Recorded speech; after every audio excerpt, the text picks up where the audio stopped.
your eyes? Can you feel the ocean swirling round your feet? The ebb and flow of changing tides. Can you smell the coming rain on the breeze? We stand beneath this fiery sky, but the colors will fade and you'll be left with me. And through the falling of the night, we'll by my side be where you want to be. In the darkness and the downpour from on high.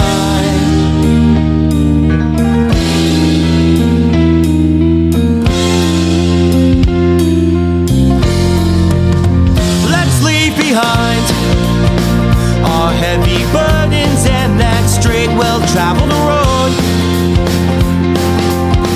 I used to pray to Father Time, but I found his wife most often steals the show. A ticking clock can plan our lives, but we can't predict the weather, that much I know. Still thunder's no reason to hide, or I'd have run for higher ground long ago. Let's stay and watch the lightning shred this summer sky. We may be merely players, but that means all the world's our stage. Let me be the risk you take. Let me be the risk that pays. And we'll improvise in this poorly written play.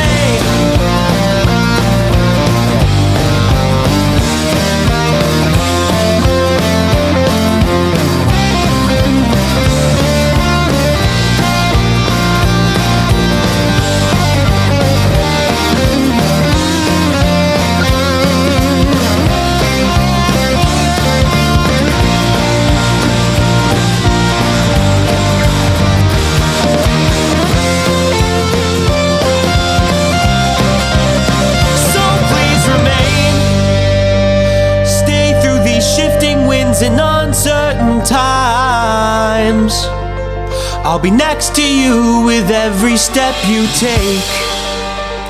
And I can keep you safe, but who wants to keep dry? So take my arm, let's dance this night away. Let's forget these steps we've tried to memorize, and fall in with the rhythm of the rain. This world of ours may change before our eyes, but we won't let this storm go to waste. We may be merely players, but that means all the world's our stage. Let me be the risk you take. Let me be the risk that pays, and we'll revel in the rhythm of the rain.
The stars, waits for her turn. A 12-year-old girl with unwavering faith in her best days. But as she tries to pretend that she's not losing her hair. It carpets the floor, and the strands of her dreams turn in unassuming shade of lifeless gray. The world is so damn gray.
To you this whole time?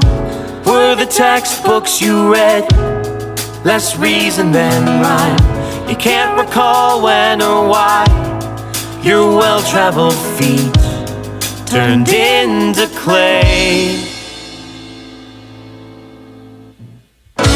Chasing down part-time jobs has become your profession. You can blame the bad weather, chalk it up to depression. You can choose greens and blues, but the color of truth was always gray.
Is a place I used to know, a cul-de-sac the middle class could once call home. White picket fence, a clean-cut lawn,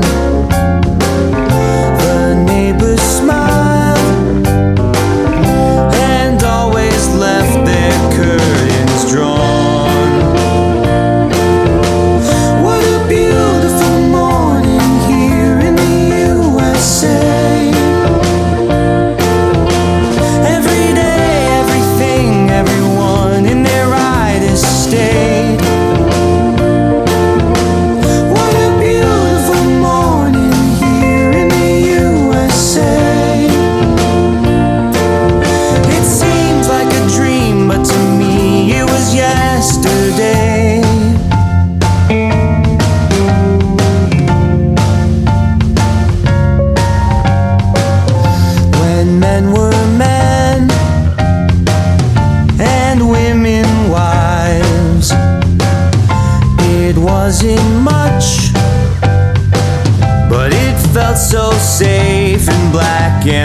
right, that was the place.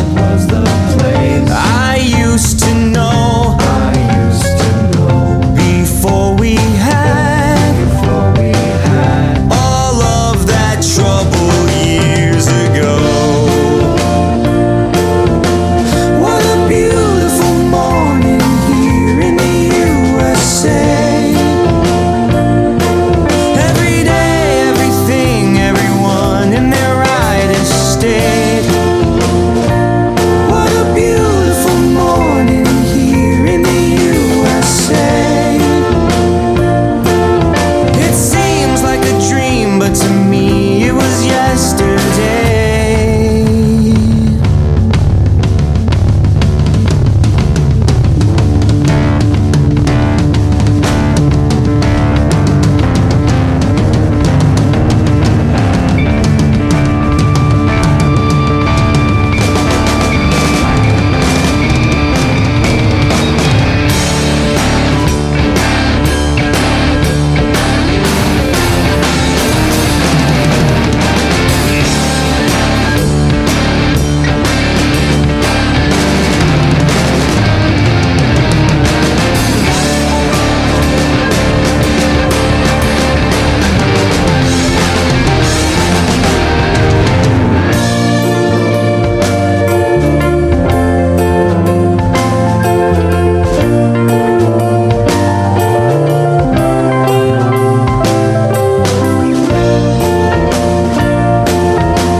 What a beautiful morning here in the USA.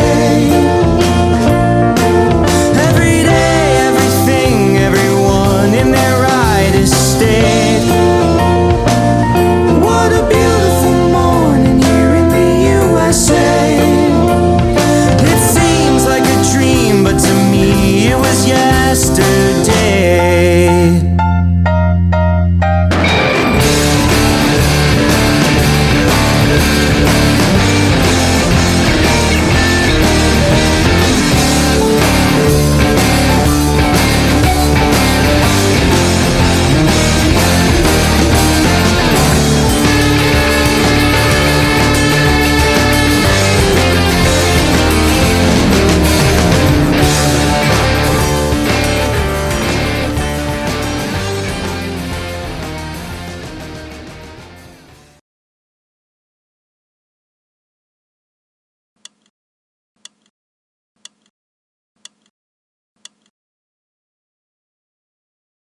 Welcome, everybody, to the Rabotat Records hosted Drunken Logic listening party featuring our homie, Jay Cassman, Drunken Logic.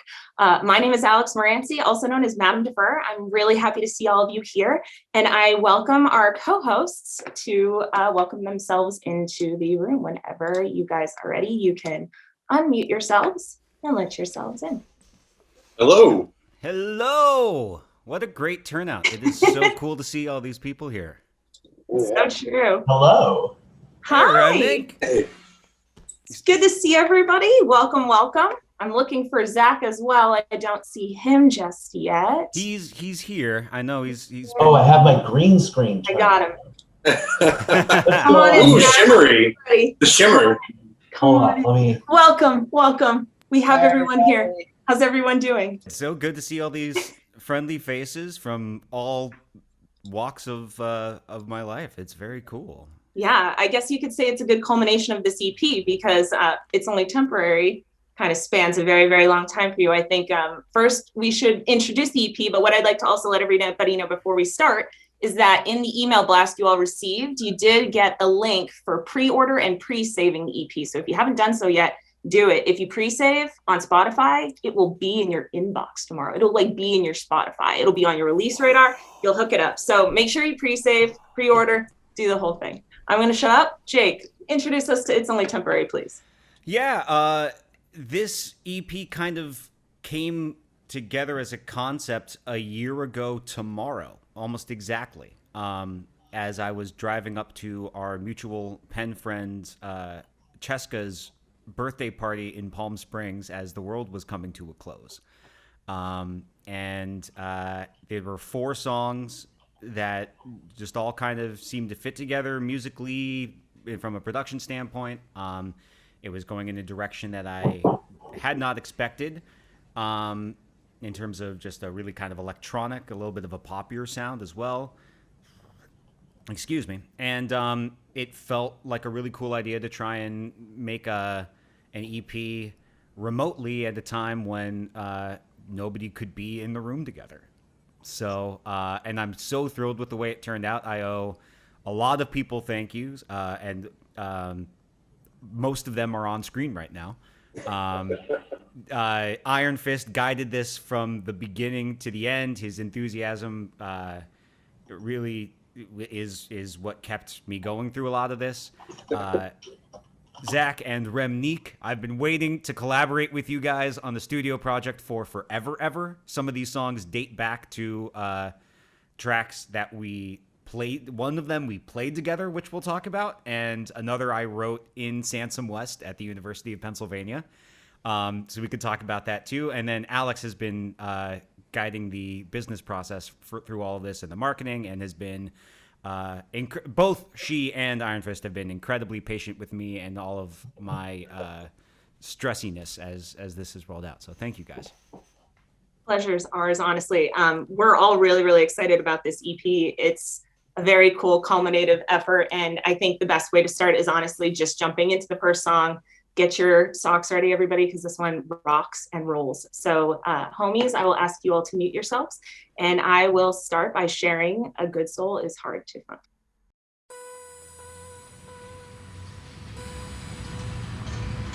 A body's being dragged across the floor. At least that's what it sounds like upstairs. A couple's going at it next door. He's convinced she likes it, she's convinced he cares. There's always someone smoking something in the alley, and on the sidewalk between the vacant stairs. These days a good soul is hard to find. I swear to God, I swear to God, these days a good soul is hard to find. Yeah, it's hard to find.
Damn, that's a way to start an EP, Mr. Drunken Logic.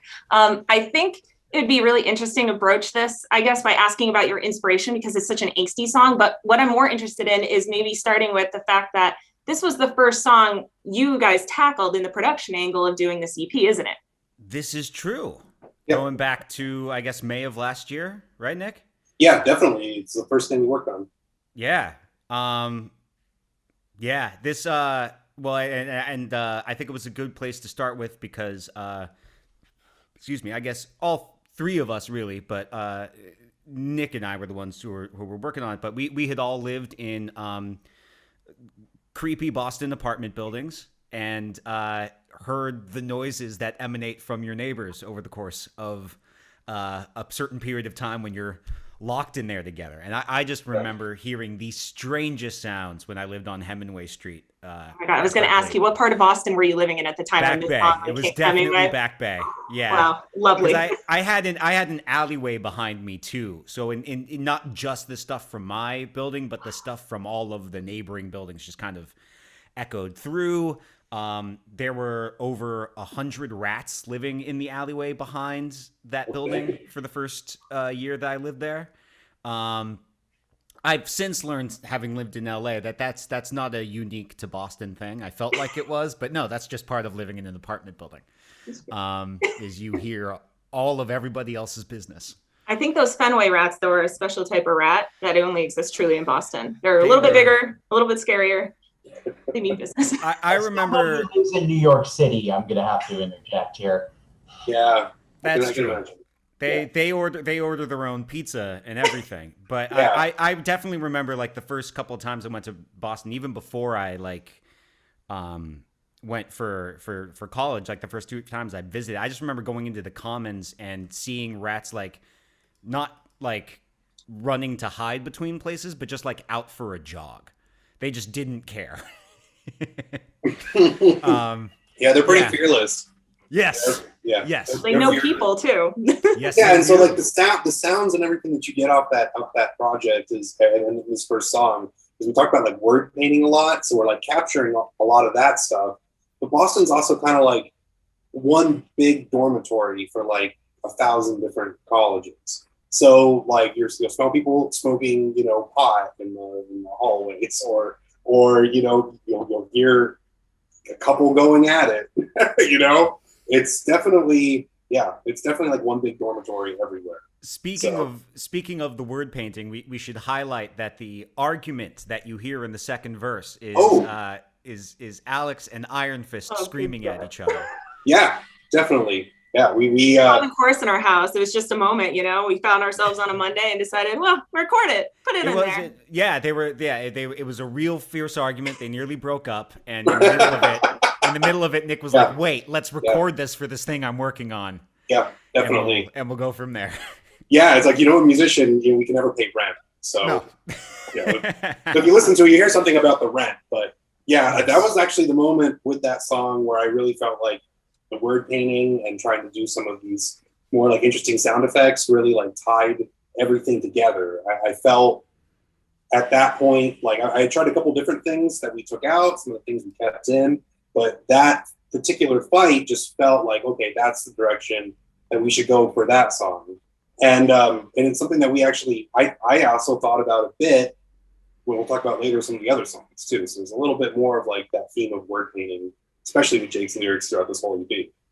Yeah, well, and that's something I don't think is totally on a lot of the previous Drunken Logic work in the same way that we did it here.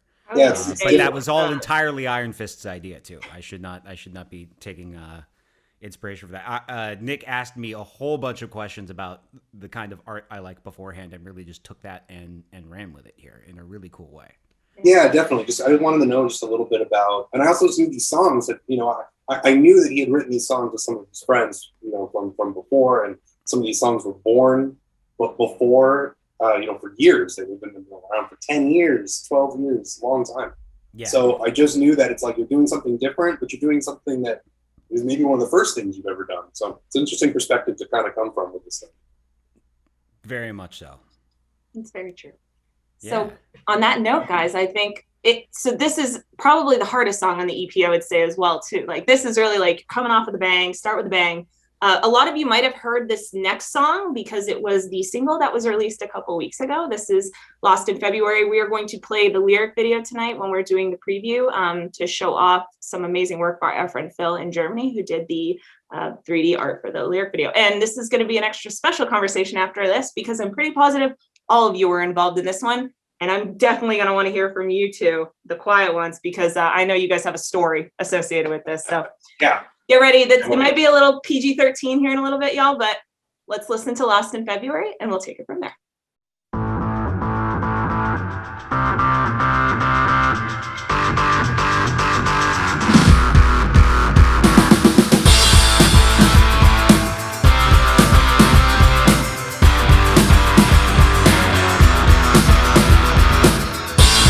You wander down the Phoenix streets, stumbling on your aching feet, streetlights swinging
It's too good.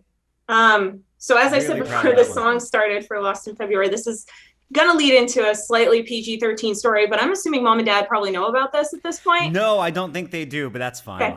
Well, welcome mom and dad to a really fun conversation. I'm sure you know Alex and Zach. You guys should talk about how you came up with this and the process of it. And that in itself is a very lengthy but worthy conversation about the inspiration for this song.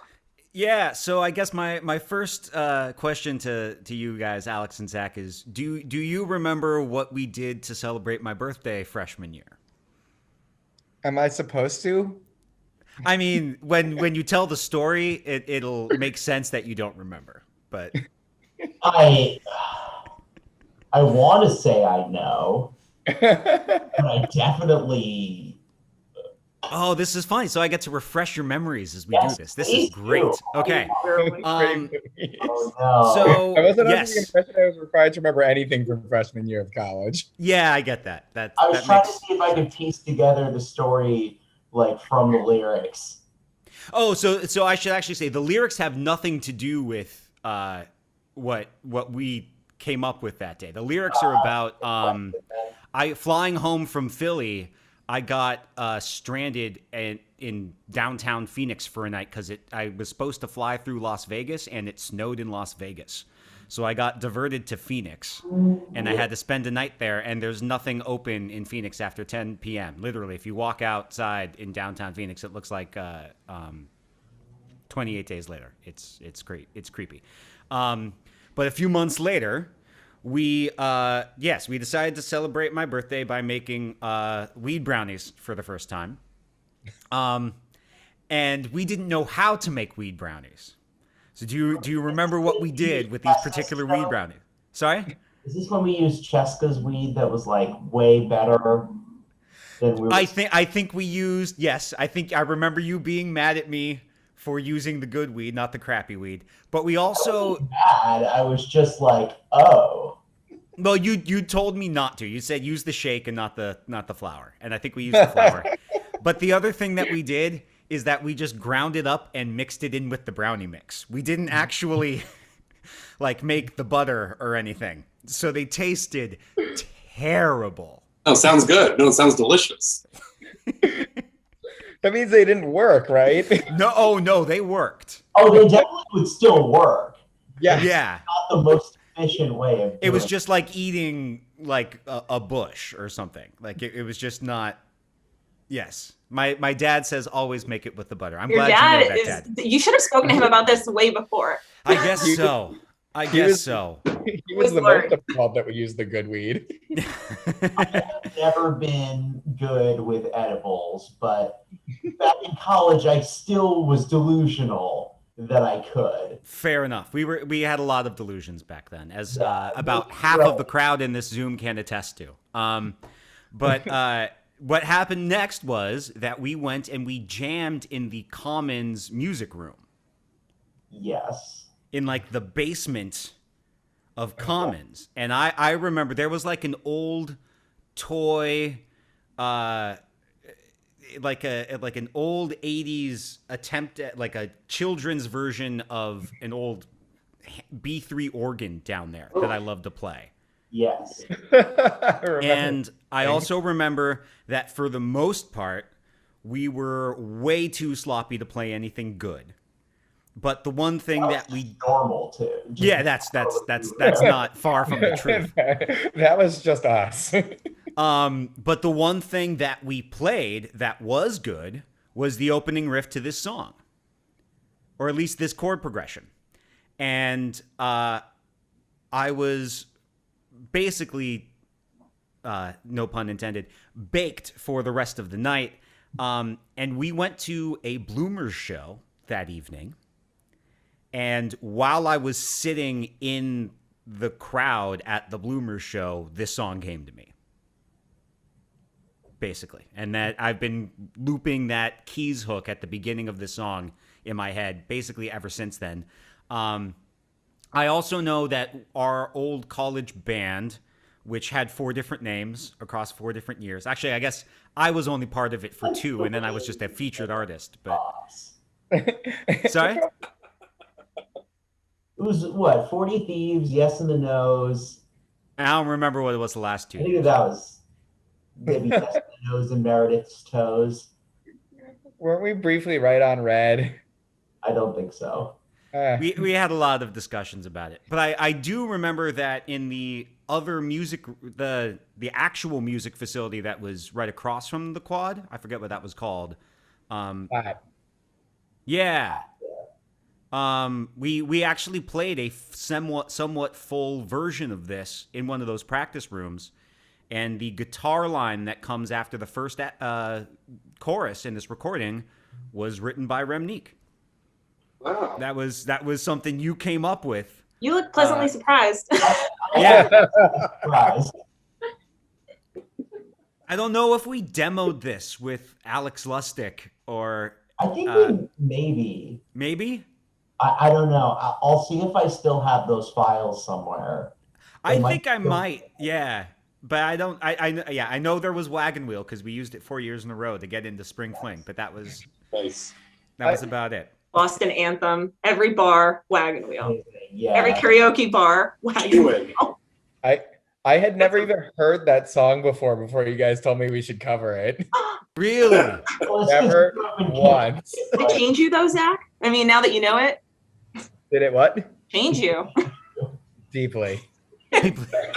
When I listen to the song, I can only hear the version that we did though, because I never knew the original. Oh my god, that's Wow, that's interesting. In and of itself, that's very interesting. Well, it's funny. The first version I ever heard was by Against Me, and then Really? yeah, and then I heard the old Crow Medicine Show version, and then I managed to play through I don't know, 3 dozen dueling piano shows before I ever actually heard the Darius Rucker version.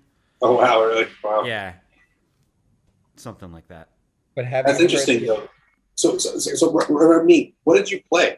Like what was your instrument? Were you the guitar player on that? So yeah, I was playing guitar at the time. I'm trying to remember the specifics of coming up with that bit. You said the bit in the chorus, like the Right after the bow bow bow bow bow bow. You're credited on this track as a producer for a reason. That might also come as a surprise. But Yeah.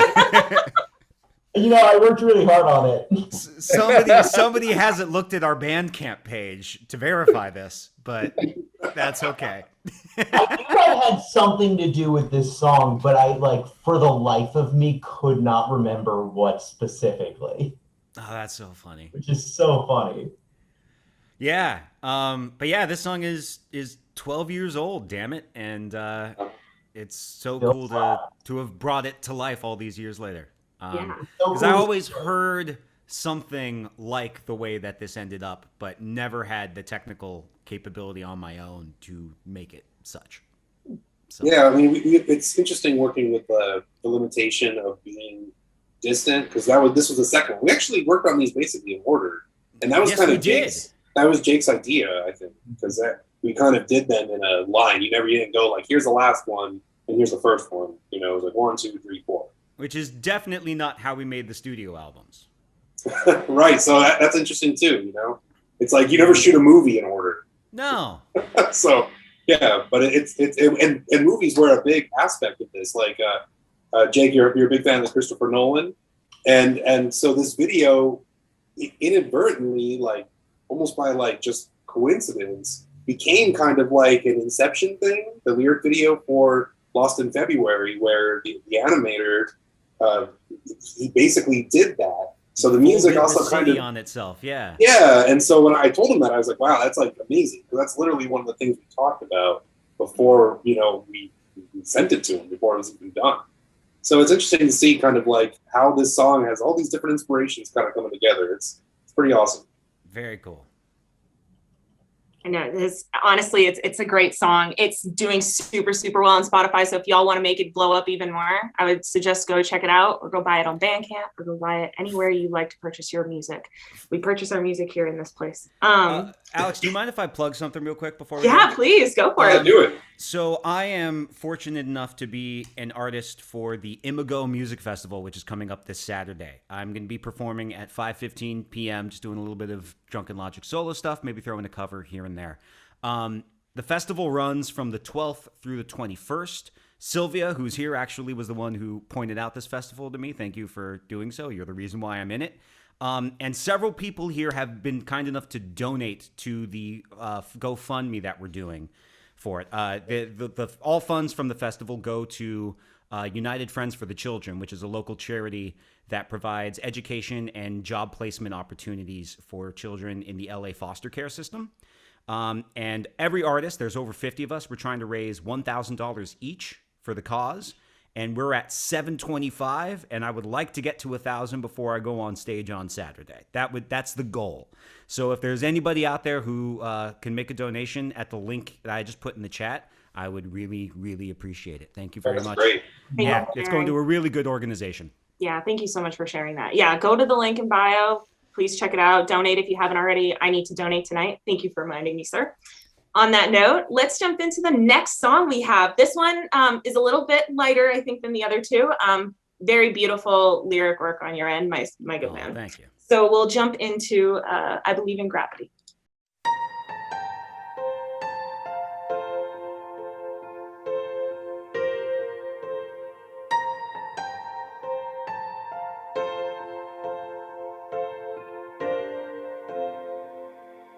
Somewhere over Greenland,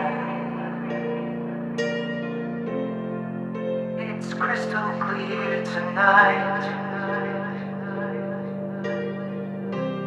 I've had hours with my thinking. It comes to me in the reading light.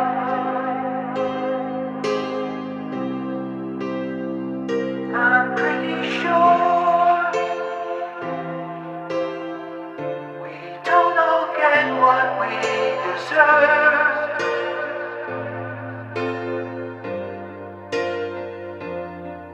But with a little luck, we end up where we're supposed to be. I believe in gravity.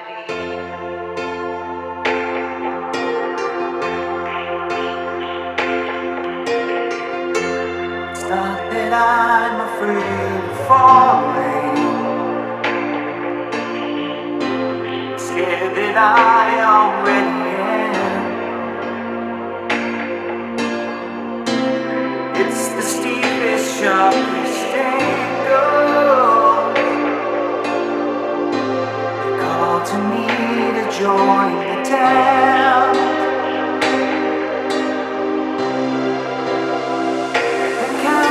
Times I've been over in my mind,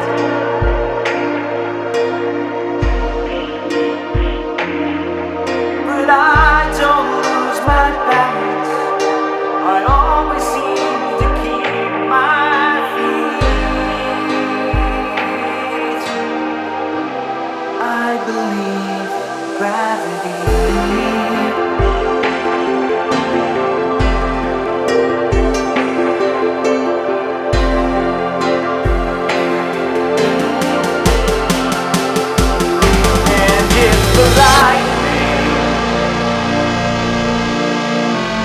Strikes while I'm 7 miles high.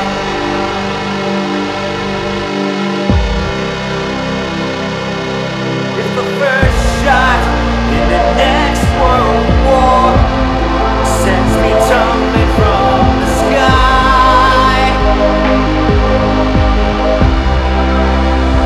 that's just my luck. It was a privilege just to fly.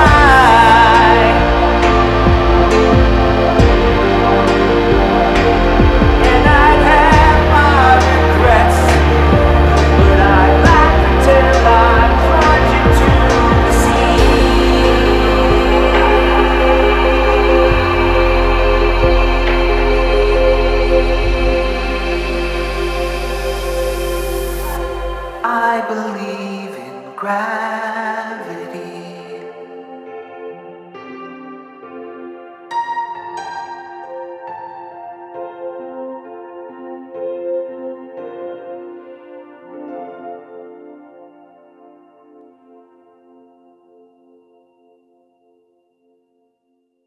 Song is so beautiful.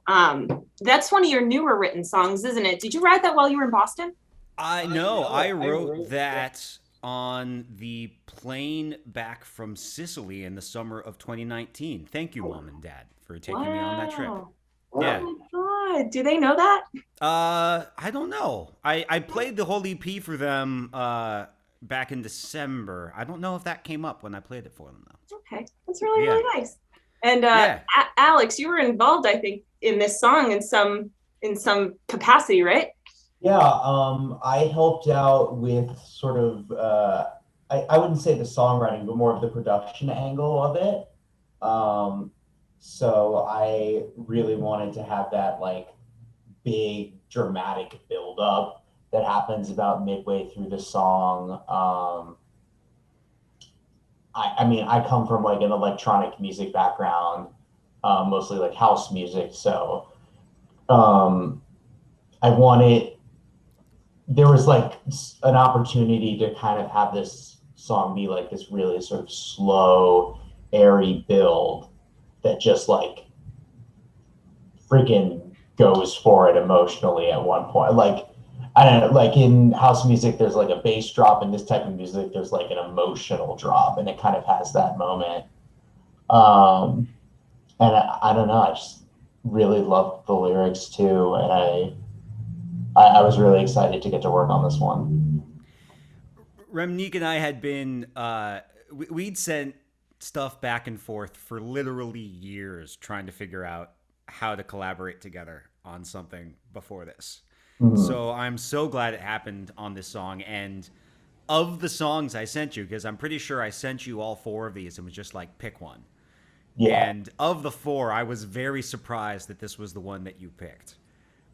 Just because from a songwriting standpoint, it's such a, it's American songbook. It's musical theater to me. Mm-hmm. And so that it ended up getting dressed up the way that it did with a pseudo, house music drop in the middle of it. I was just so blown away that there was room for that in this song and that it worked in the way that you made it work. I think, like, you know, we both have a lot of respect for each other's work, but in terms of like the Venn diagram where we overlap, it's very thin.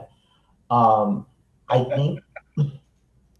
Well, it's so funny. Can I send me something and I'd be like, this isn't a time signature that like I am just not comfortable, or like a progression that just like, you know.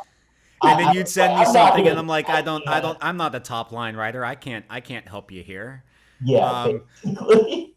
What I remember about college though is that you had a Fender amp and a guitar in your dorm room the whole time, and then one day you brought home, what was that pad? Oh God, the chord something. Yeah. Oh, was it the whammy pad? I think so. Was it the one that like changed the pitch of the? No, it was something you'd like draw on it or fiddle with the knobs to make all sorts. Oh, the K-oscillator. Yes, the K-oscillator. Oh, okay. Yeah. And after you got the K-oscillator, you just changed. You became a whole other human being, at least from a musical standpoint. I've been messing with electronic music since I was like 13 to some extent or another. Okay. It was always there in the background. Gotcha. I think that drop, I mean, the first time I heard that drop, it gave me goosebumps. I didn't expect it at all, because it's like almost kind of like David Bowie's, Space Oddity in the beginning. A little bit, yeah. And then it drops into this like, beautiful. It's great. Yeah, I know there's like a song, if any of you guys know the DJ Kotze reference, he's a great DJ out of Germany, and he had a DJ Kicks that had a song that actually sounds very similar to this in the way that it like moves and flows, and it's this beautiful song with a vocoder, and you kind of get that vibe a little bit out of this song, but it's just all these like beautiful airy synths, the way it moves, in that moment of anticipation when it finally hits, it's just like, you can breathe again. And Jake, I mean, also too, the interesting thing about these limitations is we didn't get to go in the studio together to like work on vocals, but I never really asked for many like overdubs or anything. And this track in particular is just the demo vocal, right? Like That's right. There is no like. There might be a patch here, like one or two in there, where I just patched in one line or something. Okay, but for the most part, the recording of it, you're using just a pretty standard, microphone and everything, and so we're taking from that and trying to build something kind of interesting into it. So I think it adds to the vulnerability of it. For those of you who are not musical technical nerds like us, usually when you record vocals, it's in a vocal booth of some sort with like sound blocked walls and stuff. For this record, you're literally looking at the way I recorded vocals for this EP. That basically, I mean, I was standing up, but other than that, it was this mic, this pop screen. I definitely could have done more work to get better sound in here. So the fact that I sound as good as I do is entirely due to Nick. Well, I mean, I think I like working with a little bit more of a lo-fi sounds. It's just I come from techno and house too, and so there's it's a little bit more of like budgetary as far as what you can use. You usually go to the studio with a full band or anything like that.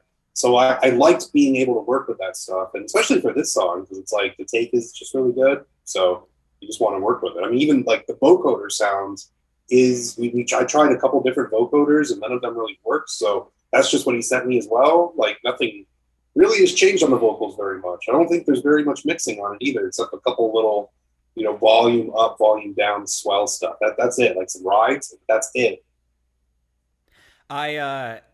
We will talk about our mutual love of Phil Collins on the next track, but I can't wait.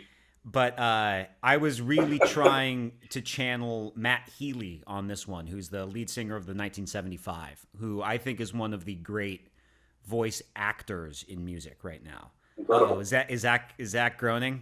Is Do you hate them? Okay. I totally. There are a lot of people out there who hate that band, and I get it.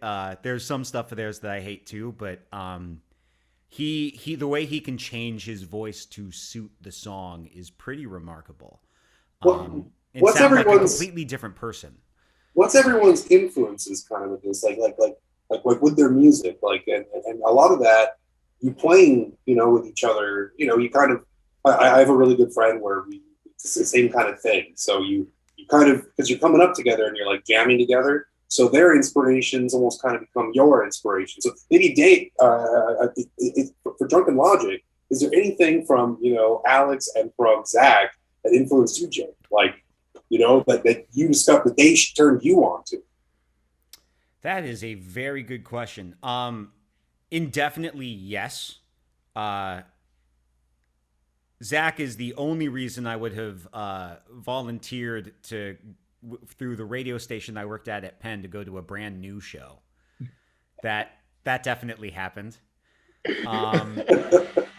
I also well, yeah. Do you remember that show, Electric Factory? Hell yeah. Yeah. Remnique's dope. Thrice opened. Wow. If you want to date, yeah. My heart. Oh my God, what a great show. It was actually easily the bands were good, but it was definitely the strangest show I have ever been to. I also, Zach's got taste. He has not managed to influence me enough to listen to Bob Dylan, but I did just go through all of Janelle Monáe's stuff in the last few weeks. And that was largely because I've come to love her acting and because Zach was swearing by her way back when. Remnique, you and I had a lot of the same indie bands in mind. We went to Bonnaroo together. We did go to Bonnaroo together. That I nearly screwed up for us, but ended up turning into a song in and of itself. Here's a quick story. Uh-oh. Jake so we had a rental car that we drove down there, and Jake was in charge of the keys, and he went down like a giant inflatable water slide with the car keys in his pocket. Oh. And that was the last time we ever saw those keys. So Oh my God, no. we had to pay some absurd amount of money to get our car towed out of Bonnaroo to like a Nashville Airport tow place, and then we had to call another tow truck to come take us to the Nashville Airport where we got a new rental. Oh, man. And in the process, we missed Donald Glover doing stand-up, the Black Keys, Mumford and Sons. Wait. Yeah. I mean, sorry. Did you know you lost the keys like the minute it happened? It was like, oh, they're gone, or was it like a process? We circled back to the place where we placed our backpack or something, and I realized there. Yeah. Oh man. Yeah. You guys have been through the thick of it, and that creates good. Oh, Remnique is still here, and that says something about his moral fiber, his patience, and his character. I had like a truly like deep and existential conversation with our tow truck driver, and that ended up being the song "Under the Stars in Tennessee" on the Loudness Wars. Oh, cool. Okay. Yeah. But I think Remnique and Kevin were so tired of being angry with me that they just fell asleep. That's you were out. The other thing about Bonnaroo is like you're in Tennessee in the middle of July. Mm-hmm. Like 100,000 degrees out. Like the minute the sun hit you, you woke up. That's how hot it was. The sun would rise at like 8 a.m, and your tent would suddenly be like a hot car with the windows pulled up. I thought we gave up on the tent and we just slept in the shadow of the car, and then when the sun hit us at like 7, we'd roll over a few feet until the sun hit us again. And that's what I remember. I've since learned that you should do the gazebo. The gazebo is the prime festival camping system. That's good to know. When this is all over, I'll keep that in mind. Now that airflow is such a big thing. Precisely. You gotta stay in one place and stay protected. I think on that note, because you were talking about sleeping in shadows, it's a really good introduction to start playing My Shadow on the Wall. Guys, this is the last song on the EP. We'll discuss it a little bit, and then afterward we'll wrap up. If anybody else has questions that they'd like to ask any of the guys, feel free to hit us up in the chat section and just let us know. Send us some questions, and we'll answer them at the end of our chat. But we'll jump into My Shadow on the Wall. I just wanted to say that was an excellent segue. I know. It's good. From one Alex to another, I She's appreciate a pro. that. Thank you. I do my best.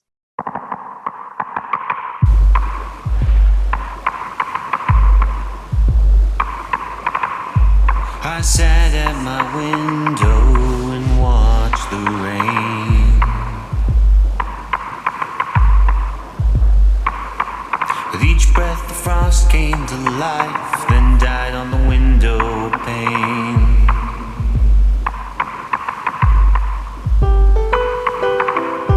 And when the storm passed, I knew it was time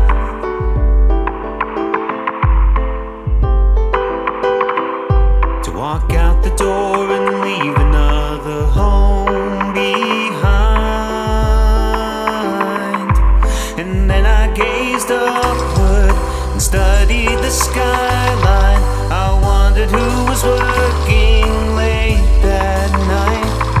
My mind and I wandered, sometimes together, and I counted the street lamps that I walked by.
voices to lead me. I'll follow my shadow on the wall.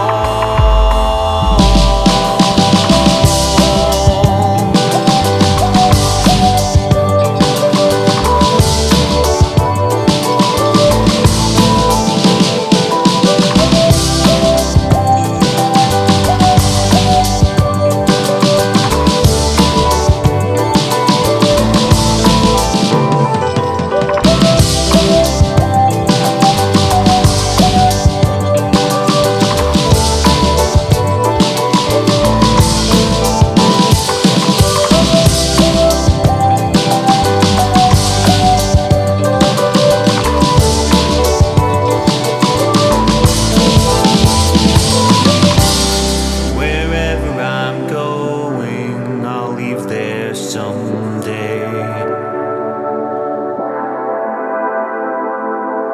'Cause if you try to go somewhere, you're trying to go away. And then I'll gaze upward and study the skyline. I'll wonder who's working late that night. My mind and I'll wander, sometimes together, and I'll count the street lamps that I walk by. The lights that once led me, the words that consoled me. I swear that I'm thankful for them all. But with no stars to guide me, no voices to lead me, I'll follow my shadow on the wall.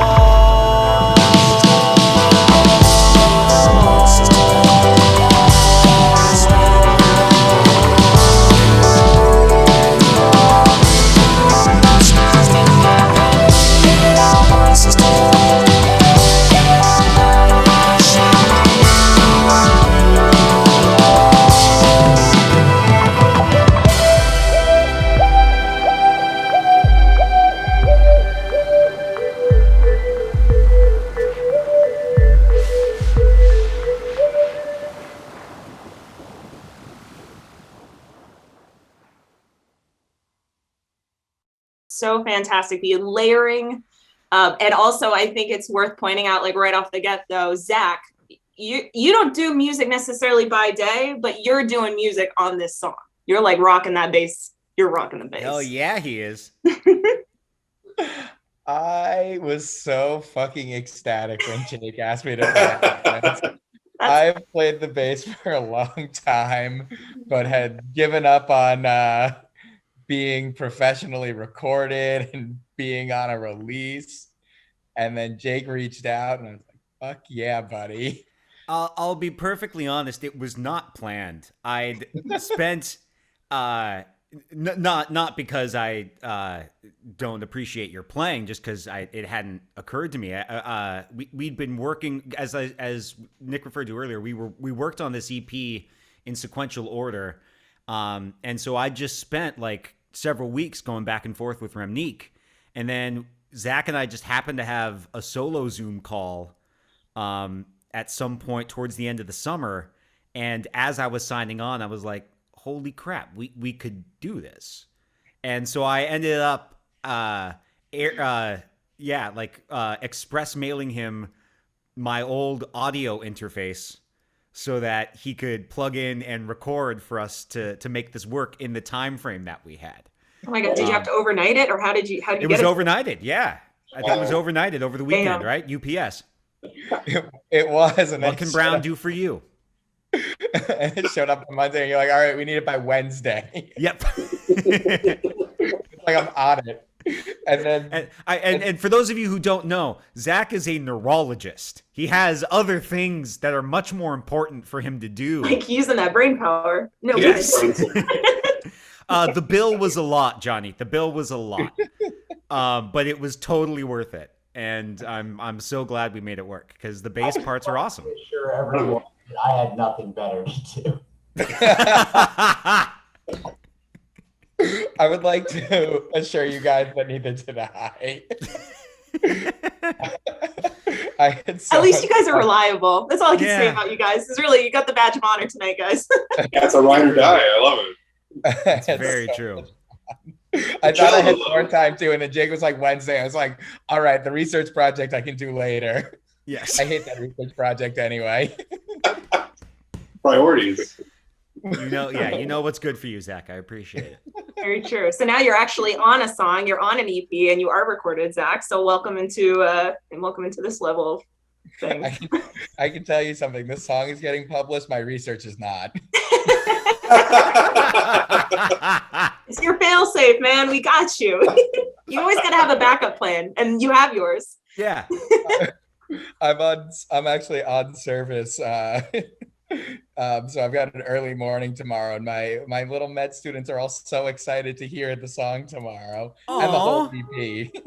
Cool. Oh yeah. And we've got like a big TV in our workroom, and I'm gonna play it because I work there a lot, and I have my own Spotify account downloaded on the computer hooked up to it.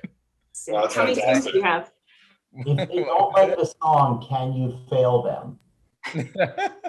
You have to listen to it. It's a They're Penn possibility. Med students. I'm not allowed to fail them. That's a little If I give scary. them anything other than honors, they'll kill me.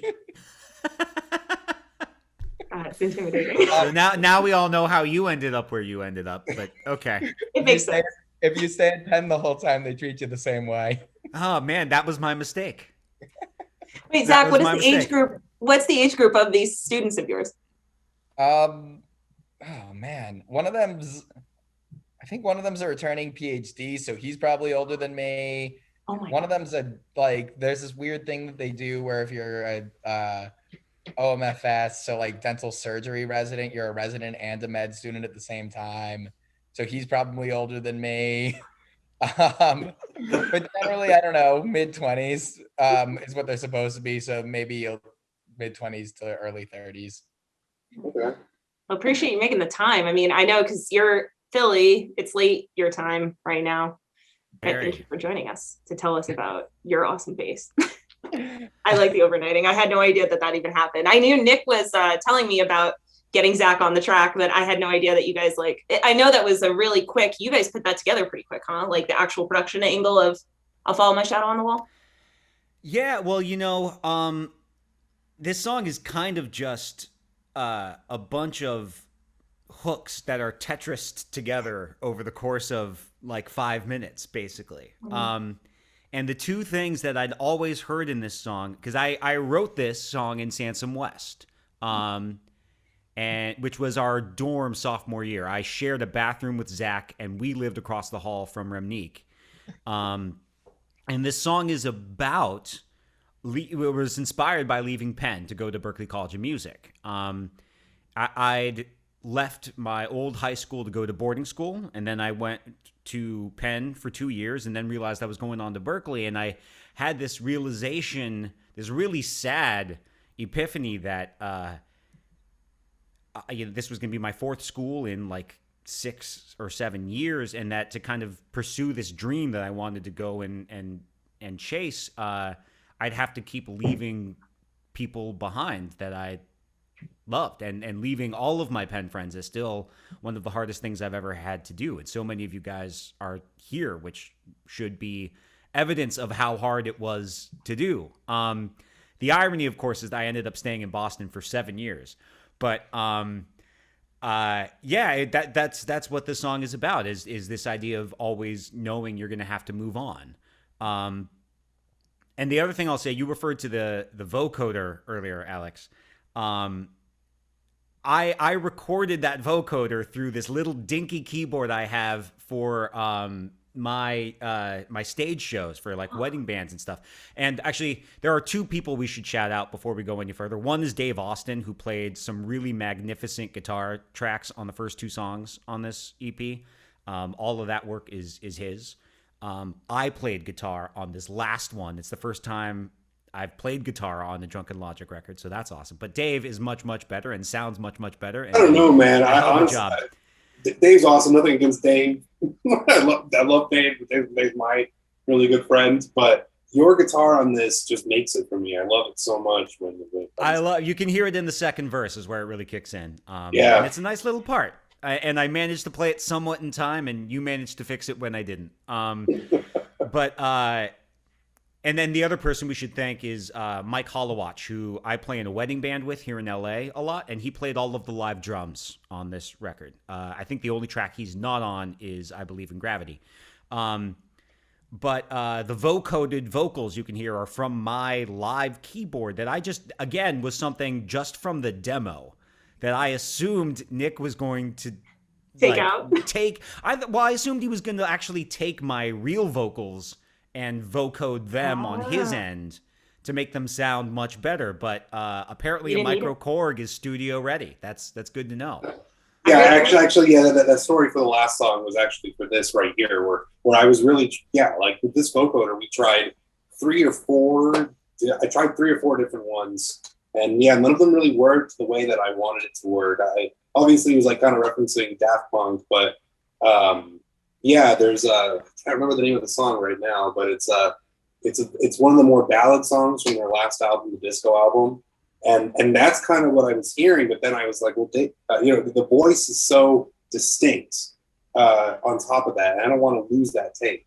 So, with you, Jake, I was like, we'll keep your voice and then kind of mix it. And I think it sounds really interesting to kind of do that. You don't usually hear it like that. It's usually one or the other, Oh yeah, so much. It like almost like adds just like movement to the end. It's like air, but with so much like emotion behind it lyrically, and it's so good. It really does sound like it could have been done in a professional studio. I had no idea that you used this. Originally I went a little bit too industrial with this one. It was a little too aggressive, but a couple of the things that we scaled back on that now were more subdued in the original kind of got brought out more. And in the very beginning, you hear this kind of rain. That's a synthesizer, so it's a synthetic rain. And then so all the drums are synthetic on this one, except for when the drums really come in. But my only direction for those drums was make them sound like Phil Collins. Exactly. That was all I said. Yeah, it's this 80s like 90s spaghetti western kind of vibe to it when it starts to pick up. It's pretty awesome. I love the way that track sounds, because it's hard to make a song that only has 4 chords interesting for 5 minutes, and definitely. And Ironfist did that, man. It's 4 chords in the truth, though. 4 chords in the truth. That's right. Yeah. And I think it comes through in the lyrics. There really is a lot of word painting with this one, and yeah, I look forward to what you have next, just with what you've been writing and seeing that, because it's like a whole new avenue with this project. But then having Zach play bass on it was really fun. I was really excited to get that in there, and the cello is incredible. Yes, Ashley Ng, I should shout her out too. She played. Yeah. I mean, she's like a classically trained, gifted celloist. So this was the easiest part she's ever had to play, because it's just whole notes the whole time. But it sounds great. Oh, it's awesome. You had described it that you wanted it to sound like it was deteriorating, like disintegrating, like falling apart. Yes, I remember that in your notes very specifically. So it's very delicate too, trying to figure out how to do that with this song. It is just kind of stacked onto each other. There's a lot happening in it. And I think you can hear something new in the mix each time you're listening to each kind of section of it, which is one of the things I love about it. The EP as a whole is a really good set of 4 songs, and they all really move together nicely, where it like caps off in the end with this really, really nice, like, even though it sounds like it's falling apart, it almost feels like the most sure you feel about yourself in the whole EP when you get to that point. So it's very, very cool. I also did want to say Dave Buckner is on this call, and I have allowed him to unmute himself and put his video on if he'd like to share a couple words with us, because I know he's coming in late from Nashville. Hey, Dave. Hey. So Dave was involved in Good Soul, also involved in Lost in February. Where other guitar parts are you in on this EP, Dave? Hey y'all, how we doing? Hey. Sorry, I've been teaching lessons since the world caught on fire and they were late. Yeah, man, I think I was just on those 2. It It was cool. I mean, I think Nick, you hit me up on this project like right when we were like settling into quarantine. I feel like Right when it was, right getting in there. Yeah, and like Nashville, we just had that crazy tornado that like went right through my neighborhood.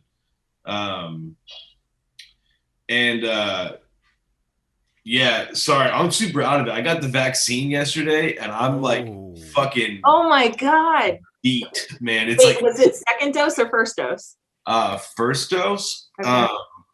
I heard the second one makes it worse. Yeah, I did too. Everybody, on a side note, y'all should get vaccinated. Not that you took that from me, but it would be. It's worse than this. Like, you know, I'm on drive home. I had to call somebody. I was like, it's hitting me, man.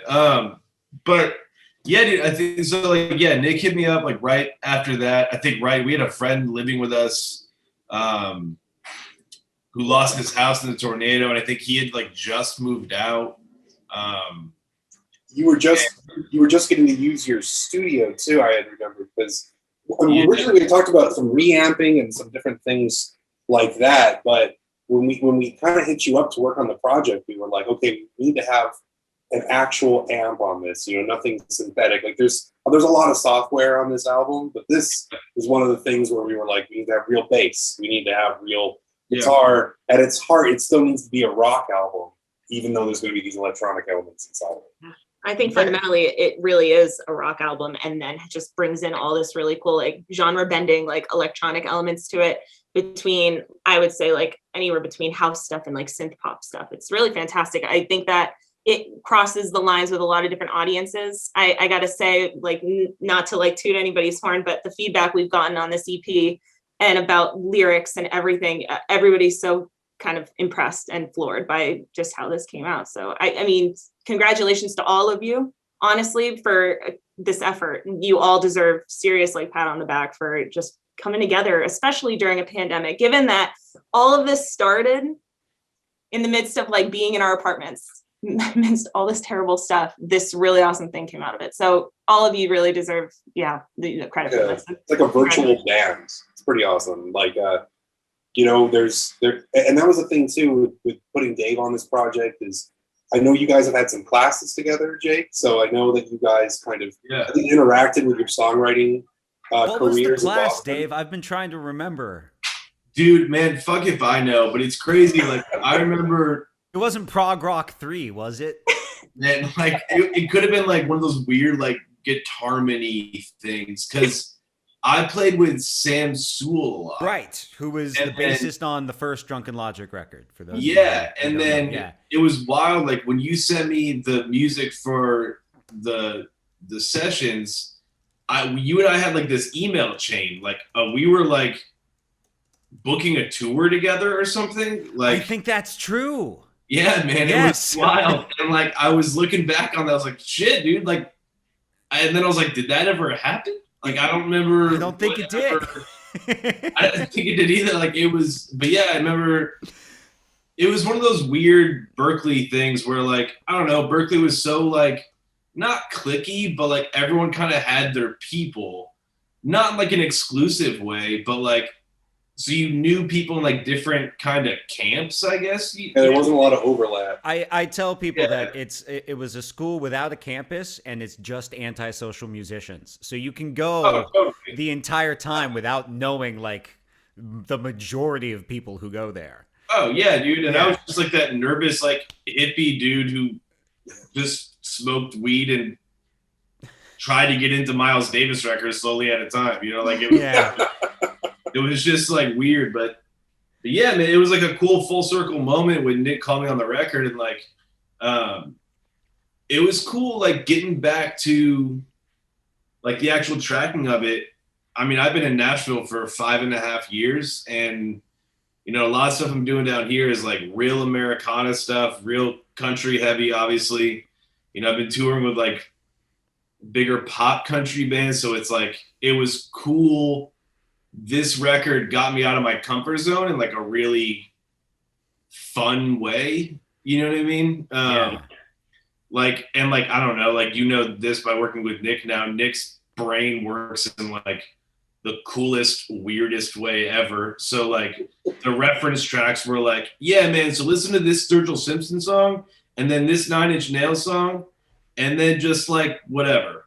And I was like, tight. I remember hearing the name Black Sabbath tossed around a lot for a good soul in particular, right? Like that was it was fun, man. Because like most of the reference tracks I get sent here, whether it's like some like heady B-side Isbell Willie Nelson thing, it's like, yeah, can you get like this like nylon tone? And I'm like, sure, I can try. But it was cool to like get really weird with like different effects and slides, and it was fun, man. It was really cool. I think getting weird with it was an overarching theme of this whole project, which the fact that it turned out as well as it did is pretty awesome. Yeah, I think due to a lot of the efforts of you musicians who coincidentally all I think came across each other in some ways at Berkeley, outside of Berkeley, but you all have come together and maintained like friendships over the past 10, 15 years, which guys is not only in this industry unheard of, but in life unheard of. So that in itself is also a really cool feat, and it really shows on this record. So we are going to wrap it up for the night, but I do want to let everybody know you do have the link to the pre-order and pre-sale of this EP in your email inboxes in the email that I sent you guys with the Zoom link. Jake, I think you should also touch upon the GoFundMe again one more time. Yes, since I last mentioned it, we are now only $100 away from reaching our goal. So thank you guys so much for that. If you guys want to donate to the United Friends of the Children, I just put the link again in the chat. If somebody can push us over the top, that would be wonderful. Thank you all so much for being here. It means so much to see so many familiar names, and because I don't see faces at the moment, but that's fine. I will reach out to all of you at some point soon. It's so cool that you all came here. So great that I got to finally record with Zach and Remnique. Dave, we will hang out in Nashville at some point when this is all over. And thank you to Rabotat Records, which is collectively Nick and Alex, for all of this. This has been just an amazing release and recording experience, and could not have done it without you guys. Thank you, Dave. Thank you, honestly. Zach, thank you, Alex. Thank you, Alex, too. You know, it's great. It's outside of my comfort zone to do this whole thing, and with rock and with bands, and Jake, thank you. Yeah, thank you, really, for giving us all the opportunity. It was a really fun time, and all I can say is everybody go check it out. The EP is out tomorrow. It's actually technically out tonight at midnight, wherever your time zone is. So for you East Coasters, you guys have 2 hours. And we will say, we underplayed this a little bit, but New Noise Magazine actually debuted it as well today. So if you check our social media feeds, and if you check newnoisemagazine.com, I think, exactly. we're on there somewhere if you want to listen to this all again. Yeah, the EP is available there, and it will be available in a couple hours. So again, thank you all for joining us for the listening party. We really appreciate you all taking the time to be with us, considering we're all on video calls all the time now. But I'm glad it was a really fun time, and really thank you all. Guys. Later, guys. Have a wonderful night, everybody. Alone in America, forever surrounded.